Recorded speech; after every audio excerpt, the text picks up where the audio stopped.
New York Times, USA Today, and Sunday Times top 10 best-selling novelist Danielle Trussoni, author of the New York Times International Bestseller Angelology, the New York Times bestseller Angelopolis, also the author of the most recent literary Gothic novel, The Ancestor, has kindly accepted my invitation to an exclusive dialogue on writing. Danielle Trussoni has graduated from the University of Wisconsin-Madison with a Bachelor of Arts in History and English in 1996 and from the Iowa Writers' Workshop, where she received a Master of Fine Arts in Fiction Writing in 2002. The workshop remains the most prestigious creative writing program in the country and one of the most selective graduate programs of any kind, typically admitting fewer than 5% of its applicants. Since its establishment, the workshop has been the cornerstone of the writing community at the University of Iowa. Danielle Trussoni has been a Pulitzer Prize in Fiction jurist and writes the Dark Matters column for the New York Times Book Review. She created the Writerly podcast, a weekly podcast about the art and business of writing. Her novels have been translated into 33 languages. She won the Missioner Copernicus Society of America Award, the Dana Award in the novel, and the New York Times Top 10 Book of the Year for her first book. Her work also includes two notable memoirs, Falling Through the Earth and The Fortress. Hello everyone, my name is Alina Maria Grigore. I'm a Romanian novelist, opera singer, visual artist, the director of the Art, Music and Creative Writing Research Center from the European Institute of Multidisciplinary Research, also the audiobookish voice of this channel. If you are new here, make sure to subscribe and click on the bell button. I wish you a Merry Christmas and a Happy New Year. And let's all welcome critically acclaimed best-selling author Danielle Trussoni.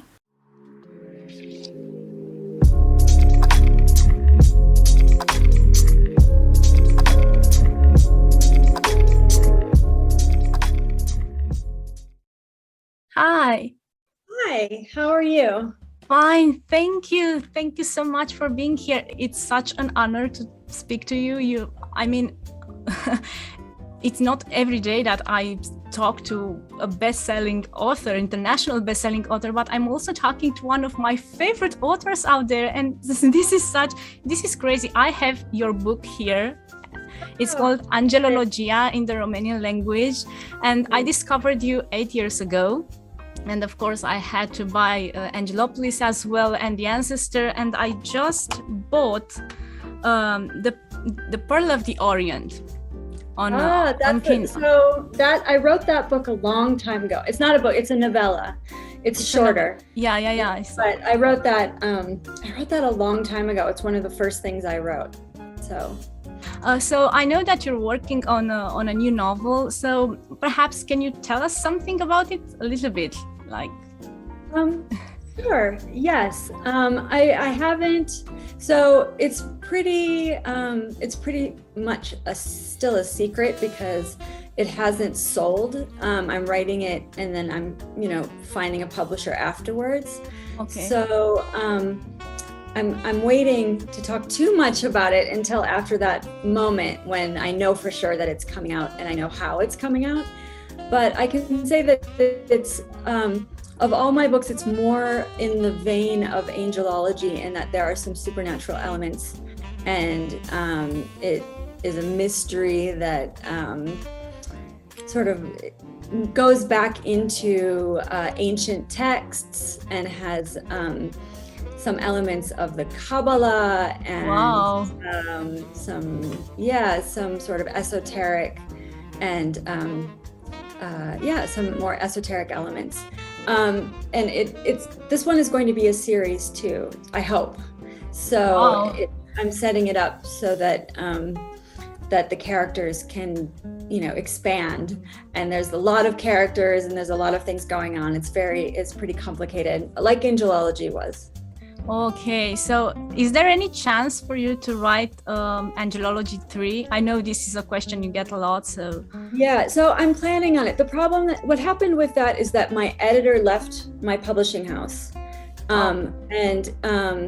she was the one who, in American publishing, and I think in publishing in many places as well, the editor is really the person who purchases the book and makes sure that it's published well. And so if your editor leaves a publishing house, you're kind of stranded. There wasn't another editor there that wanted to publish the third book. Oh my So God. I actually changed publishers completely, and it set my career in a different direction. That's why, it's not because I don't want to write the third one, it's that I didn't have a publisher for it.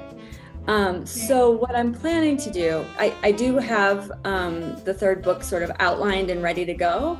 What I'm planning to do is to write it and then publish it myself in sections.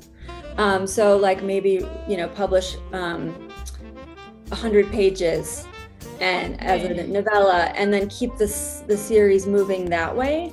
And also that way I can self-publish it, and it's not, my books sometimes will take 2 or 3 years to write a whole book. And so if I do smaller sections, then I can write and publish more quickly. Yeah.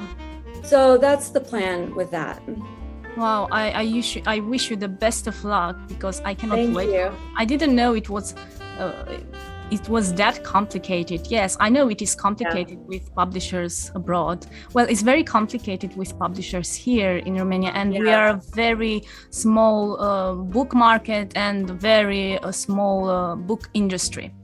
And I'll talk a little bit later about this topic because I want to talk to you about literary agents, but we'll get there.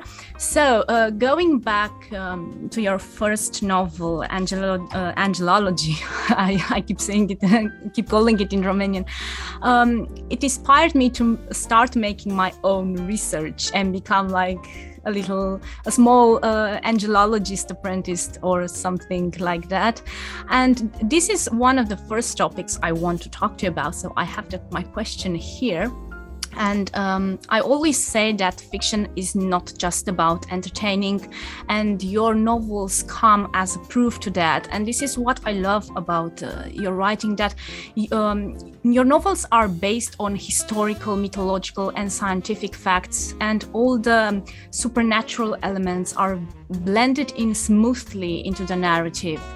And the line between reality and fiction gets so thin, it's almost incredible. I was reading Angelology, I was thinking, oh my God, was this real or no, it's just fiction, but it seems so real. So can you tell us, how much do you allow yourself to play with those facts in creating the world of your book, so that you can obtain the optimal balance between myth and reality for a meaningful yet original fiction story? So all of the documents, meaning the books, the mythologies, the science, all of that is fact. I'm very careful about making sure that the research is correct, and that I can actually show how those things happened, or where people can go in the real world to look it up. Where the supernatural elements happen is in the storytelling and in the narrative and in the characters. So all of my characters, have elements, not all of them, but for example, Evangeline in Angelology, or Alberta in The Ancestor, which was my last novel. Both of those characters seem absolutely normal, and you could meet that person on the street, but there's some hidden supernatural element to them that's inside of them. Yeah. And that's what interests me. So I feel like it's a way of exploring character, the supernatural elements. I also love building sort of big worlds that feel believable, but then you pull back the surface and there's some sort of supernatural element. But those elements, if you look at the real world, right? Christianity, Greek mythology, even some elements of science seem very out there and supernatural. Yeah. And so we live, what I want to represent is the way that we live our so-called real lives with those elements woven in already. And so highlighting those elements and bringing them to the forefront of storytelling is really interesting for me. And that's what really draws me to write fiction. Yeah, that's absolutely incredible. That's extraordinary. The reason I'm asking you this is because I think there's a bit of misunderstanding when it comes to the use of imagination. In the early stages of writing, we mostly rely on it where we're inexperienced, and we all want to be original, unique, but creativity cannot be a substitute for knowledge and cannot conceal our lack of knowledge or the understanding of the actual facts we want to modify. And this usually triggers a whole chain reaction of poorly made choices we might end up regretting later. So in the matter of research and working with actual facts, what should we be actually aware of in writing meaningful and convincing fiction that could actually make sense regardless of the genre? So I think you hit on it when you said that the research elements are so important. People reading fiction in some ways need to be convinced that the world that they're falling into is real, and that the author is going to take them on a journey that is based in the believable. And I think that for those writers who want to create a supernatural world or an experience that feels magnified or intensified and has some supernatural elements, often the very first thing they do is jump right in and have like some crazy thing happen. Exactly. Or some out there supernatural event occur right in the beginning. And for a lot of readers, not everybody, but I think for a lot of readers, that immediately signals, oh, this is just there's nowhere to go from here, right? Like it's not going to build. And I won't believe it if it gets any crazier than this. Exactly. So what I like to do, and what I think helps sort of bring a lot of readers in, is to start very tactile, start very concrete, start very real, and slowly over the course of many pages, introduce those small elements into reality that become eerie, become uncanny, become strange, and gradually pull us in. I think, the techniques for that are just, as you said, making sure that the research is done, building slowly. Also, there's an element, I think there's a point in a piece of fiction where you can go in two directions. You can, you've made this base and this very solid foundation, and you can go sort of jump off the deep end into, and have something totally crazy happen, or you could make exactly, I know, just a slight turn into the strange and supernatural and into the uncanny that's still believable, but weird enough or strange enough to create that feeling that you're trying to create, and then to allow the reader's imagination to fill in the rest. Exactly. And that's hard. I mean, I go through many, many drafts. I mean, I'm revising now, and I have stacks and stacks of drafts where I'm taking material out. I take a lot out. And I think in my early drafts, it's stranger, and then I pull back as I write. Also, speaking of originality, because I keep thinking about original stories and authentic plots and all the drills, because there's this mass discussion about cliches and everything. How would you define an original story? That's hard. So I almost think that at its core, at the center, there are no original stories. I think we're all human, and we've all, we live experience, but there's original ways of interpreting common experience. So for example, the idea in Angelology is that essentially an ancient reality, that there are these creatures called Nephilim living among us, is true. And while on the surface you hear this and you're like, wait, what's Nephilim? Oh, wait, what reality? Where is this coming from? It seems very original. Actually, all of us live with layers of history in our daily life every minute. I don't think that the combination of those things, or the idea of mythology or religion being in our everyday life, is that original, but the expression of that story feels original. I don't know if that made sense. Yeah. But what I'm trying to say is that essentially the imagination and concentrating the imagination into a narrative through characters allows for that originality to flourish, even though we're using elements that are been done many times common. over. Yeah. I think that it's impossible to make an absolutely new and totally original story. I was watching a speaker, do you know Kurt Vonnegut? Before he died, I saw him give a lecture in the United States, and he said that writing, you can't really fake it with writing. It's the printout of your soul. And in some ways, each of us, the way that we tell that story, even if it's the most cliched story ever imagined, the way we tell it, the angles that we tell it from, the words we use, the choices we make, all of that makes it ours. And so I guess in order to be original, or to create original stories, we have to make ourselves very original.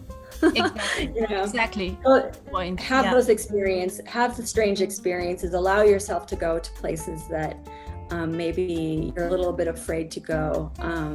Lots of reading strange things. Go, don't read I have to read what's being published now because I have a book column in the New York Times and I review a lot of books. But before that, I never read anything contemporary. I was always reading things from a couple of hundred years ago and really doing a lot of research, right? Just to sort of bring that into my consciousness, and it eventually comes out. And hopefully that's going to help give texture to your writing. Yeah, it's extraordinary. You are not only a successful author, but you also represent a different book industry, a book industry much different than ours. For example, we don't have literary agents and literary agencies that help and promote writers and help them get publishing deals and so on. In this matter, our viewers should know that your first novel, Angelology, received a great deal of attention prior to publication. It says on Wikipedia that 7 publishing houses vied for the publishing rights, resulting in a bidding war. But what does having a literary agent mean, and how important are they for you as an author and for your book? And what does this kind of collaboration usually involve? Do they really make a difference in your life as an author? So they have, I've had more than one literary agent. And those literary agents have made a big difference. First of all, because when in the beginning, when I hadn't had a book published, I knew absolutely nothing about that industry. I had spent my whole, life reading and writing and wanting to write a book. So when I actually had one and needed to sell it, I had no idea what to do. So a literary agent essentially will read your work, agree to work with you if he or she thinks that they can find a publisher for you. And then their job and what they've been doing, what they do 9 to 5 basically, is networking with publishing people. So they know all the editors, they know all the publishing houses, they know what publishing house wants this kind of book and which one wants that kind of book. And so they can take your manuscript, and with Angelology, my agent took that manuscript and he called up the friends and business colleagues that he's known during his career and said, I have a book I think you'll like. And then so he would send it out. And the bidding war came about because a lot of people wanted to buy it. And so when that happens, then it is very good for you, right? Because then you can find the best editor, right? The most important thing is to find an editor who really gets you and really gets what you're doing and can help you promote the book and make it the best book that it can be. As I mentioned earlier, so yes, I had that bidding war with 7 editors who wanted to work with me. I chose this editor and then she left the publishing house, right? And so I was stranded. So maybe it wasn't such a good choice, the one I made. But that relationship is often created or helped to be formed by the literary agent, because the literary agent is the one that's connecting you. Yeah. So yeah, I mean, it's helpful. And it does help. I think it does help you with your contracts, and contracts are very confusing. And if you don't have someone who's helping you say, like, this is a good contract and I've gone over it, you could find yourself in trouble. Okay. Do you rely on their advice after they read your manuscript? Do they give you advice like, here you could write this, or here you could write that? Sometimes, I've never had an agent say, oh, definitely you should write this kind of book, right? No. I've had literary, the agent I'm working with now with this new novel, I'm about to send it to her and she'll read it and she'll give me edits, right? And what that means is she'll say, I think that this part is fabulous, it's working really well, but this part maybe you could spend a little more time on it, something like that. It's what editors are supposed to do as well, right? Yeah. But often now in New York anyway, literary agents are often, taking over the role of editors, because editors are so busy trying to just sell the book. Exactly, yeah. Yeah, in Romania, there's no such, this concept is so new because writers don't allow anyone to touch their manuscript, and most writers publish their books as they are. If we are lucky enough to have someone in our family or a friend we can rely on, it's much well, it's our luck, it's our individual luck, but on the whole we don't have this kind of editors that do developmental editing, because I think this is kind of developmental editing. This is another kind of editing we are not very used to. Well, speaking of writing, creative writing courses are not very popular as well here in Romania. There are no academic writing programs. We cannot obtain a degree in writing, in creative writing. And our writing results depend on our intuition, individual research, reading habits, and perseverance along the years. So basically we do everything by ourselves. And we want to express ourselves freely, and the idea of being told how to write is a bit difficult to fathom. People say you are either talented or not. So given these circumstances, how important is in fact a creative writing course and a professional writing training and guidance? And how can we remain free in writing while being aware of all the daunting creative writing rules? Yeah, so I did do what's called a Master's in Fine Arts in Creative Writing. And essentially what it was, no one gave me a rule ever, right? I would never accept rules in writing. I don't think that you can say, okay, on page 30, your main character has to do this. Like, I think that's a little ridiculous. But that said, this creative writing program brought 25 extraordinarily talented writers together, and we read each other's work and we were able to react. Sometimes I think the most I've ever learned as a writer is watching a reader react to what they're reading. Yeah. It's not someone saying, oh, you need 15 pages of this kind of prose in this way. No, I mean, but when I see a reader get bored in the beginning, like if someone is reading something and they're like, I'm just not that excited, that tells me so much more than anything else. So the usefulness, I think, of those kind of programs, and the usefulness of a literary agent, and the usefulness of having friends or family read your book, is just in giving you a reader before it actually gets published.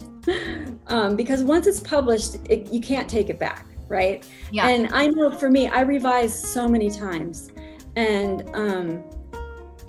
every revision brings something more to the manuscript.